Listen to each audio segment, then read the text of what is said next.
Hello mini pilots, my name's Paul Tace. In this video we're going to be looking at ND filters, what they are, what they do, and if they're right for you.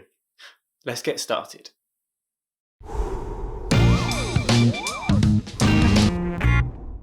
Okay guys, so just in case you don't know, I just want to explain quickly what an ND filter is and what they do. So this is an ND filter for our MAVIC Mini, and this will clip over the camera on the Mini, and what it has is a darker lens on the front of it, so this is going to stop as much light getting into the MAVIC's sensors. So with most cameras we can change the aperture. With our MAVIC Mini that just isn't the case. It has a set aperture at 2.8. So this means the only way we can change the exposure is by changing the ISO or by changing the shutter speed. Now the ISO we want to keep as low as possible, so we don't really want to touch this setting, we just want to leave this at 100. This basically means the only way we have any real control over the exposure is by changing the shutter speed. Now as I've said before on my video on how to shoot cinematic footage, we want to be keeping the frame rate about 150th or 160th of a second in most situations. But if we go outside of our MAVIC Mini, the chances are we're going to be shooting at closer to 1/1600th to 1/2000th of a second on a sunny day. So the only thing we can really do if we want to shoot at a lower shutter speed is introduce the ND filter. Now I've spent quite some time experimenting with these Sunnylife filters now, and what I have here is a set of 6. I got these from banggood.com, I'll drop a link in the description down below. And basically in here I've got 4 ND filters and a polarizing filter and a UV filter. For this video I'm not going to go into too much about what the polarizing and the UV filter do, but what I'm going to do is go over the ND filters. So we've got 4 ND filters in here. We've got an ND4, an ND8, an ND16 and an ND32. Now the ND32 filter is going to have a much darker lens on it, and as we go down the numbers towards M4 they're slowly going to get lighter and lighter. Now having the ability to let different amounts of light through will mean we can change the shutter speed to the one we want. So on a sunny day like this I'm going to use an ND16 filter and drop the exposure down to 1/60th of a second. Now if I take the filter off you can see I'm going to be massively overexposed, but when I put the filter on it's just the exposure we want. However, we may also want other shutter speeds. The ND32 filter in this sort of sunlight will let me shoot at 1/30th of a second if I'm flying low to the ground, which can get a really blurry effect. Now if I take the ND filter off and adjust the shutter speed to 1/2000th of a second, we can see we've got a lot sharper image as we fly over the ground.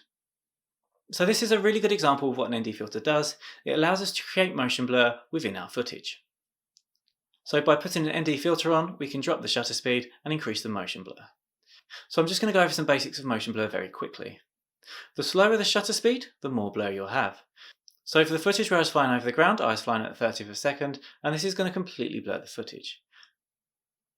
So for the most cinematic look, we want to be shooting at 1/50th or 1/60th of a second at a 24 frames per second piece of footage. And this will give us the kind of motion blur we'll see in films. So I hope that summed up what an ND filter is and what it can do to your footage. So now I want to look at how we can use motion blur to improve our footage. So before we can use this to our advantage, we have to understand exactly what motion blur is. Now motion blur is going to be the movement of anything going through the camera at a set period of time. So if we look at this picture here, I set up by the side of the road. This picture was taken at 1/2000th of a second, and as we can see the current is very sharp. The light was only exposed to the sensor for 1/2000th of a second, and this is all it was able to capture. Now if we look at this photo, it was taken in the exact same space, but I've dropped the shutter speed down to 1/20th of a second. And this has blurred the car. And the reason for this is the car has travelled a small distance. In the 1/20th of a second the light was exposed to the sensor, so it's had to blur it because it couldn't capture it all in one place. So anything moving through our camera will cause motion blur. So this also means if we are moving the camera, this will cause motion blur too. Now the next thing I want to point out about motion blur is that it's going to be more exaggerated on things that are closer to the lens than things further away. So if we're flying up high and there's nothing close to us, we're not going to notice much motion blur at all, even if we shoot down at 1/30th of a second shutter speed.